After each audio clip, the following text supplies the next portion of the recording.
So I have up here Scott Parker, and I'm really excited. I think for a number of you guys, most of you guys are from either near North Lincoln Park or South Loop. You might not be that familiar with Scott Parker. And Scott heads up and pastors up at our North Rogers Park location, along with a few other folks. And I just want to set Scott up by just saying a good word about this brother.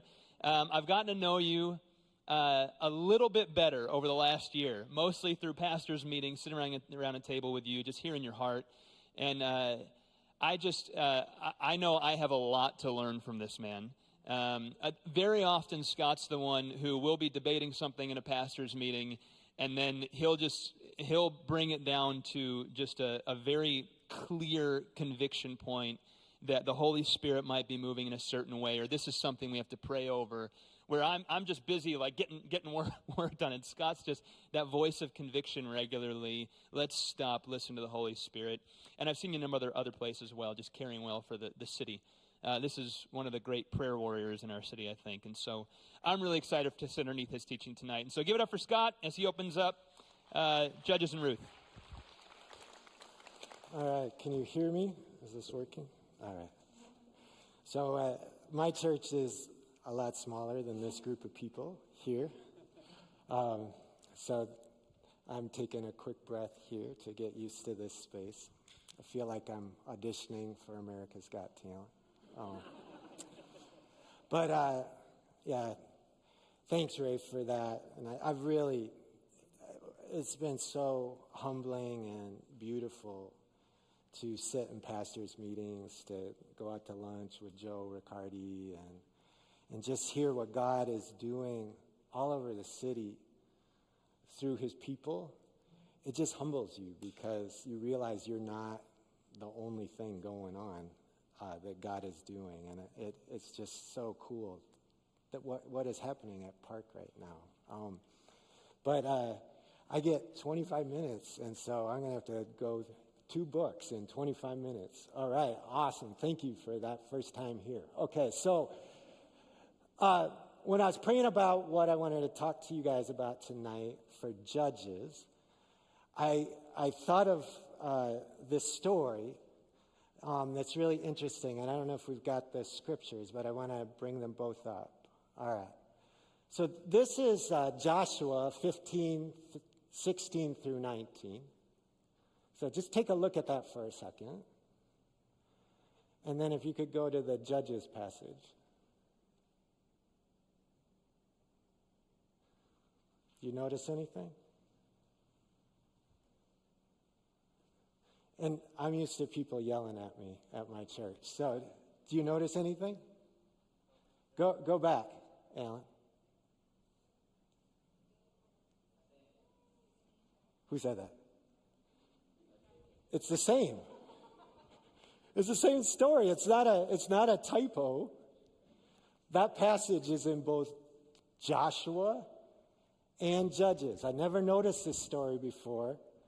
I started about 2 years ago because of what I was learning from a pastor in Uganda, that when they do prayer, they read 10 chapters of Scripture as a way to prepare for prayer. So I started reading 5 to 10 chapters at a time. And when you read these books like that, you start to notice things like this. And so I thought, man, if whoever wrote Joshua and Judges included this little story in both books, maybe they're trying to say something to us. So check out this story. I'll read it to you real quick. And Caleb said, whoever strikes Kiriath Sefer and captures it, to him I will give Aksa, my daughter, as wife. And Othniel, the son of Kenaz, the brother of Caleb, captured it. And he gave him Aksa, his daughter, as wife. When she came to him, she urged him to ask her father for a field. And she got off her donkey, and Caleb said to her, what do you want? She said to him, give me a blessing. Since you have given me the land of the Negeb, give me also springs of water. And he gave her the upper springs and the lower springs. So this is Daddy's little girl, and The daddy of Daddy's little girl is Caleb, who's probably the manliest man in the Bible, right? Joshua is told, be strong and very courageous. You didn't need to tell Caleb there that he was ready to go. He kind of, Rafe reminds me of Caleb. And so you have this girl who's given an inheritance. Right? She's given a plot of land, and that's God's economy. God's economy, after his people come out of Egypt, where they've been the victims of empire, God brings them into a desert and then hands them a new economy, which is the year of Jubilee, that we're going to allot so much land to each and every single one of you, and you have to take responsibility for it. But every 50 years, there's going to be a reset. We're going to go back to the manna laws, where nobody has too little and nobody has too much, because both can kill you. Having too much can kill you, and having too little can kill you. And so God sets up this economy. And it's interesting, you go from Moses to Joshua in leadership. But once you hit the promised land, when you get to the end of Judges, or beginning of Judges, end of Joshua, it is now the tribes who are responsible for their territory. It's really cool, right? It's not the super leader anymore. It's each one of you is given an assignment, and you have to take responsibility for it. Personal responsibility for your allotted assignment, your allotted land. And Aksa gets the short end of the stick. She gets land that has no water. How much crops can you grow on land with no water? How many people in here have felt sometimes that God gave you an assignment that was dry land without any water? Your part of the world feels like it's got something missing in order for you to be successful, right? And I think herein is the lesson that Joshua understood, and the Joshua generation understood, and the Judges generation did not understand. Aksa understood she had a good father. And so she also understood that she had an assignment from God.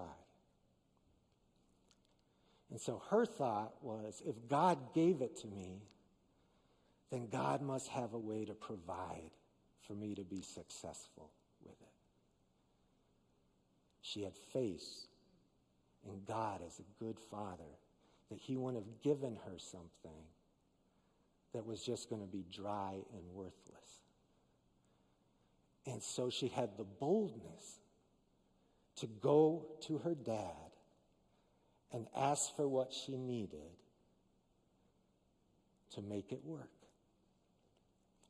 And the Judges generation didn't do that. In fact, there were problems back in Joshua because only certain tribes took out the armies that were in their territory. Some of them backed off and didn't go for it. And so I wonder, with Park the way we are right now, I'm up north. The North Pole is my territory. And let me tell you, sometimes it feels dry.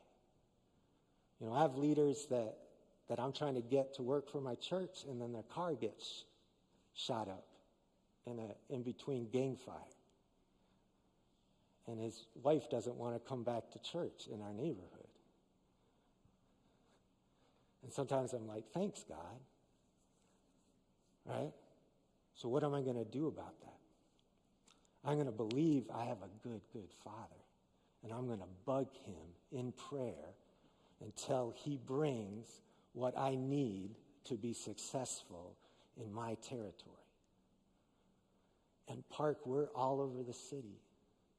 And each of you have your own territory. And I think that's the lesson for me of Joshua and Judges. All right, Ruth. How am I doing on time? There we go. Ruth. Now, there's a lot more going on in Ruth. But I think what Ruth is about, first of all, Ruth is the in-between story between Judges, which is not a good time, right? And King David, all right? And Ruth is right in the middle. It's amazing. It's an amazing story. We've got to pay attention to it. And so when you read Ruth, and I'm going to paraphrase a lot so that I can get through this quickly. But when you read Ruth, you have right away what I call a rut-row moment. All right? And I'm always looking for those because Scripture's full of them. Where as soon as you read it, it's like, rut-row. Something's wrong here, right? So, I mean, like, you read about the revival of Solomon, right? He builds the temple, everything's good. The Holy Spirit comes, everybody falls down. It looks like a Benny Hinn thing going on in the temple.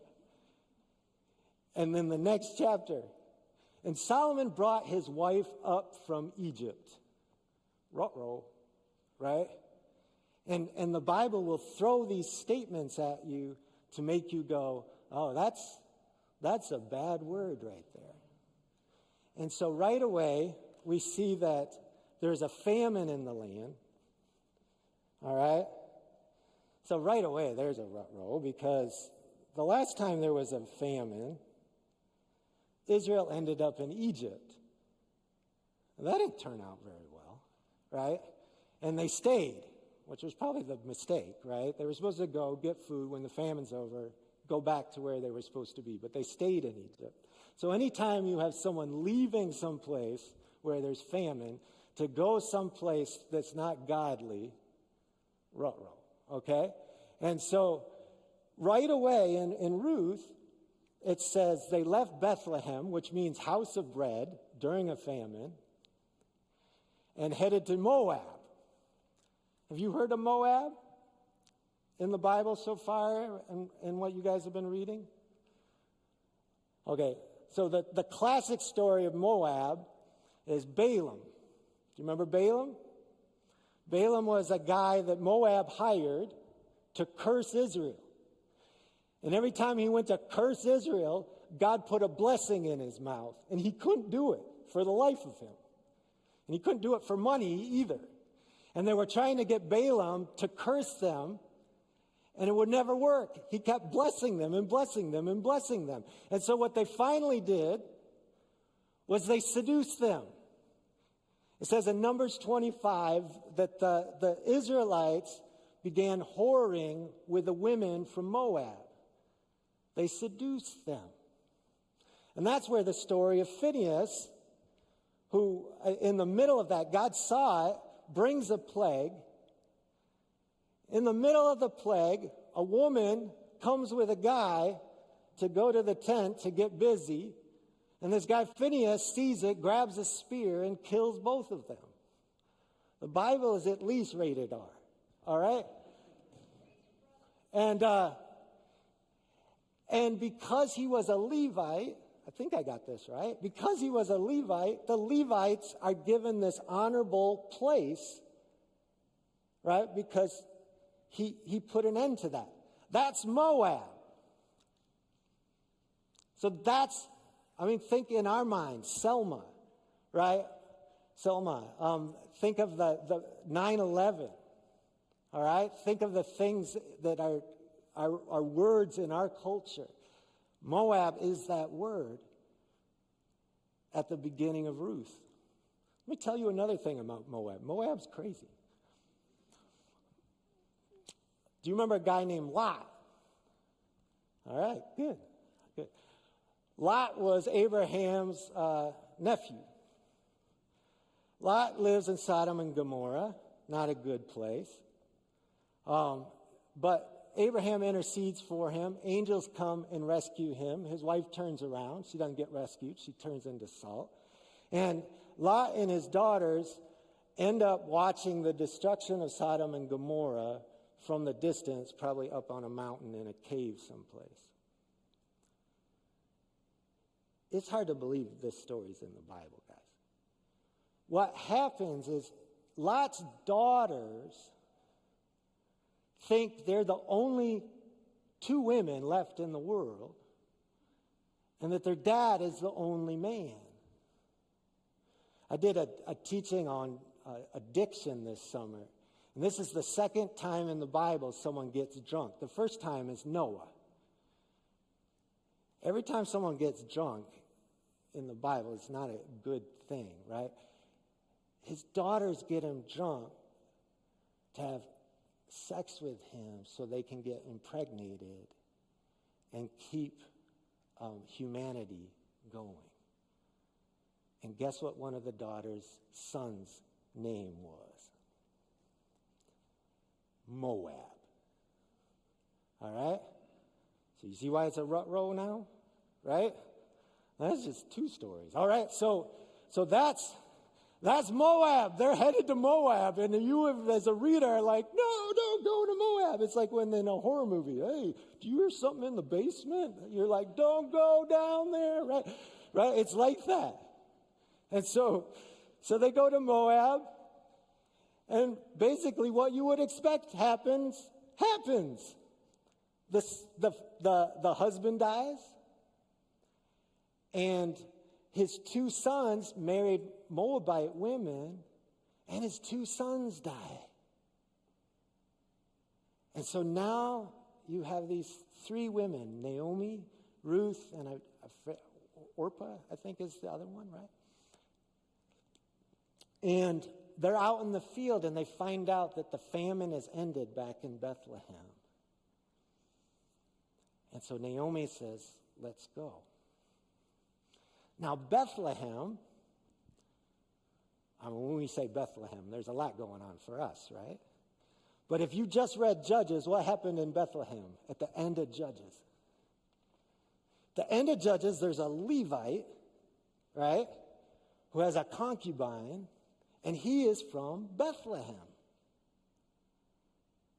And what does he do with his concubine? When some men come and want to have sex with them, he throws her outside, and she's gang raped and left for dead. And that incident becomes the impetus for a civil war in Israel, where one tribe kicks all of Israel's butt for 2 battles until they finally fast and pray, get right with God, and then finally they win.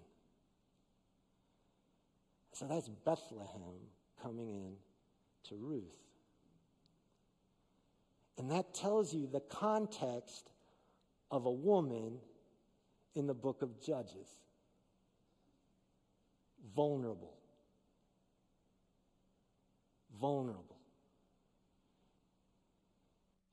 And this is like the very core, I think, of the book of Ruth. Because the book of Ruth is all about a Levitical law called Yibum. And I don't know if you've got that. I think it's the Deuteronomy passage. All right, so if brothers dwell together and one of them dies and has no son, the wife of the dead man shall not be married outside the family to a stranger. Her husband's brother shall go into her and take her as his wife and perform the duty of a husband's brother to her. And the first son whom she bears shall succeed the name of his dead brother, that his name may not be blotted out of Israel. All right? Little culturally different than the way we are today, right? You get your brother's wife pregnant so that his name will continue. That is the importance of the name.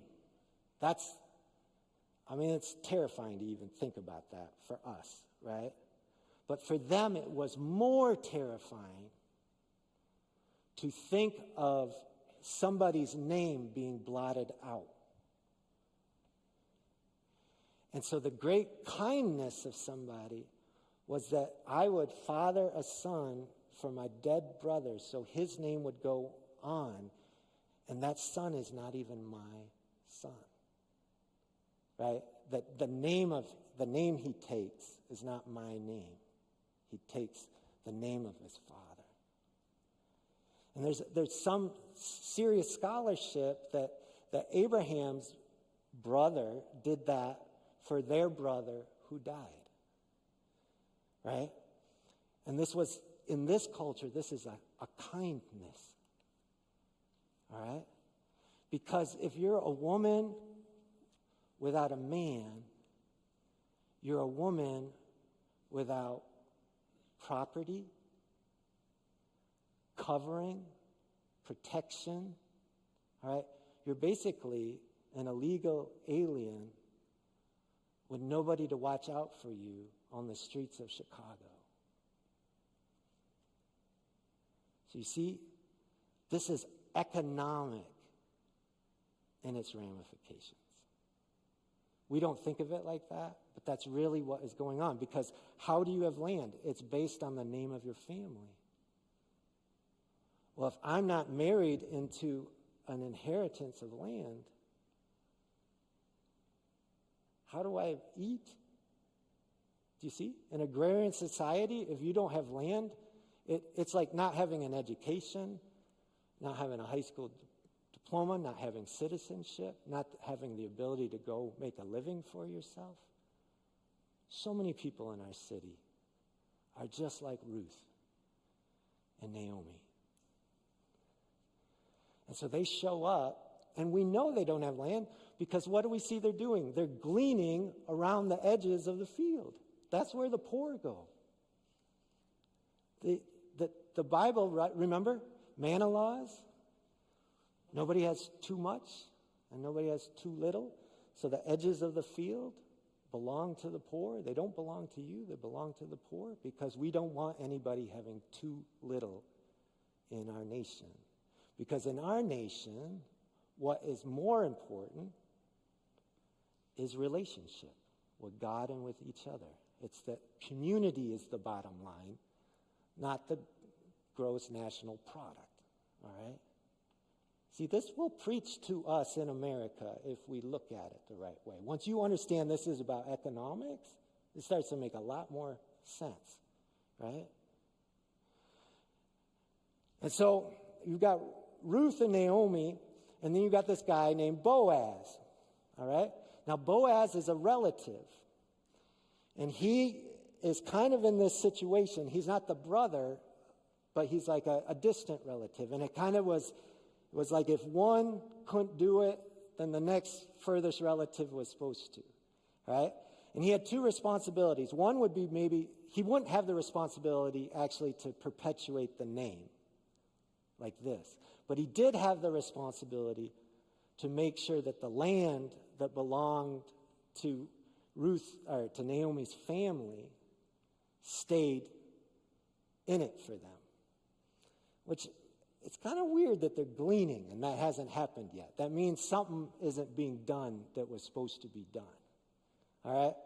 Now, a lot happens, and I know you read the story. I want to get to the end here because this is the important part. Boaz starts to notice Ruth. Now, maybe he's attracted to her, or maybe he notices you showed up with your mother-in-law and you didn't stay in Moab, and I'm impressed by it. All right? So maybe he was physically attracted to her, but he definitely was noticing her character. And so he's looking out for her. And at one point, he even blesses her.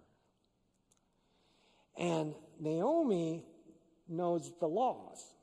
And she's like, we might have an opportunity here to get you, right? It's sense and sensibility, right? We might have an opportunity here to get you hooked up with somebody that can take care of us so that we're not going to be impoverished for the rest of our life. And so she says, when he falls asleep tonight, get dressed up and go visit him on the threshing floor. All right, Okay, so what am I thinking of now if I'm reading this story? This Moabitess coming to a man who's drunk at night, in the middle of the night on a threshing floor, and laying at his feet, which can be an euphemism for something else. All right? What are you thinking? Here comes the seduction. Here comes the seduction. And this has happened before, and it made a mess every time it's happened, where there was seduction to keep the name going. There was a girl named Tamar whose husbands died. And instead of doing this, they didn't do it. It's kind of disgusting how even the Bible describes it, and I won't go into it, but he basically did not do this. And so every brother that did not do Yibum for Tamar died. And finally, she dressed up like a prostitute and seduced her husband, her dead husband's dad, Judah, to get pregnant by him. And when he went to kill her because she was pregnant out of wedlock, she handed him what he had paid her as a prostitute and said, "Are you sure you want to do that?" And he repented. All right? And so that also happened. So all of this is the subtext to this moment. Ruth shows up on the threshing floor. And Boaz wakes up.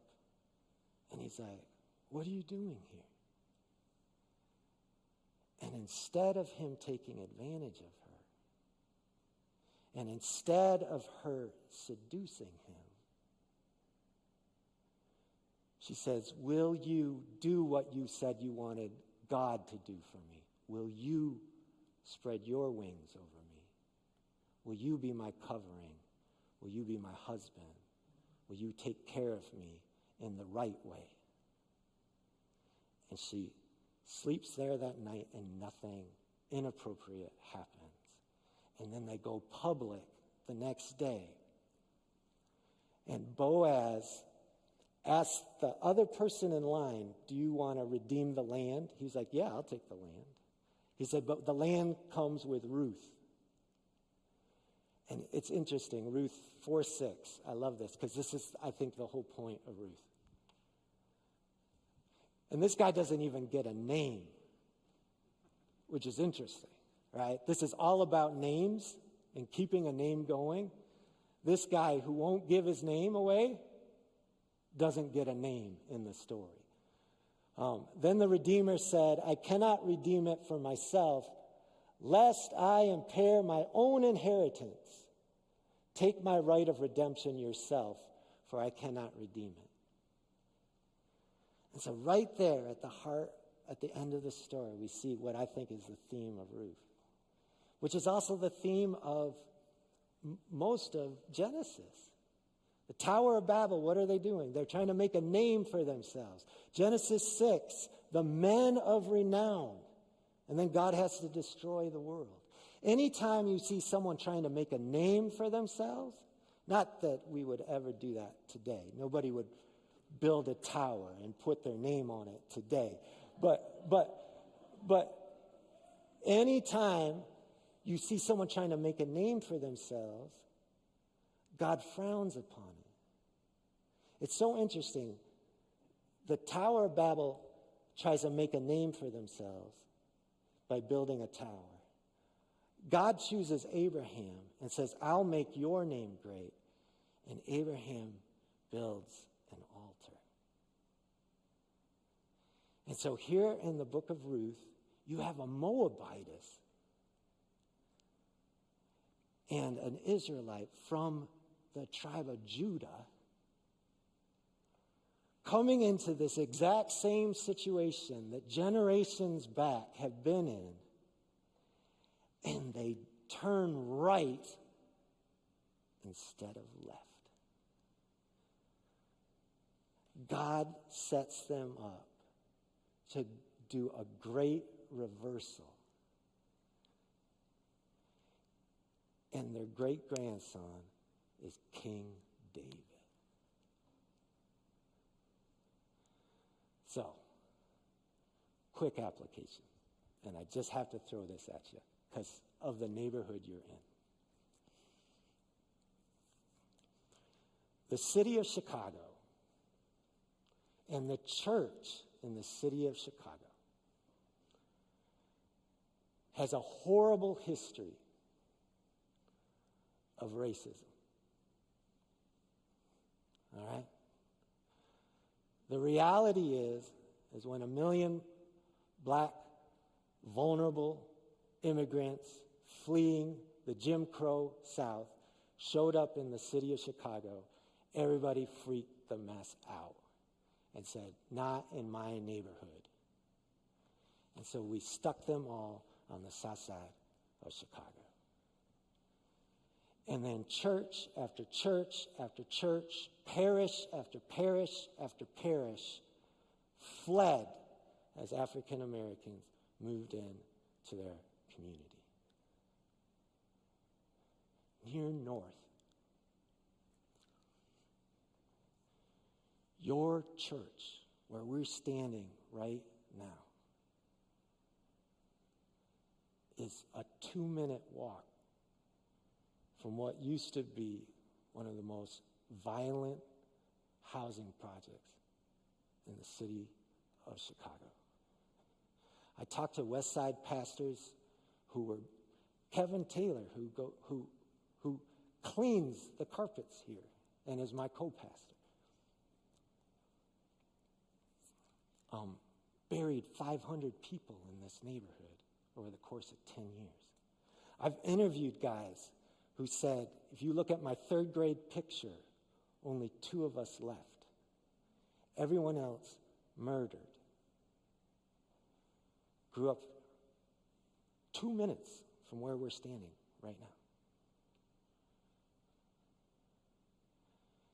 And we built a church right here once the projects were torn down. And what I'm noticing now is Kevin has been burying people not up in our neighborhood. We're the ones with the gang outreach. Near North is now the most violent neighborhood in the park network that I know of. And I wonder, is God setting us up for a great reversal? Is God putting in the church's hands once again the opportunity, a Ruth and Boaz moment, to go right when previous generations went left? I just had to share that with you because it popped in my head and I thought maybe God's behind it. So thank you. That's Ruth and judges. I'll let you guys go from there.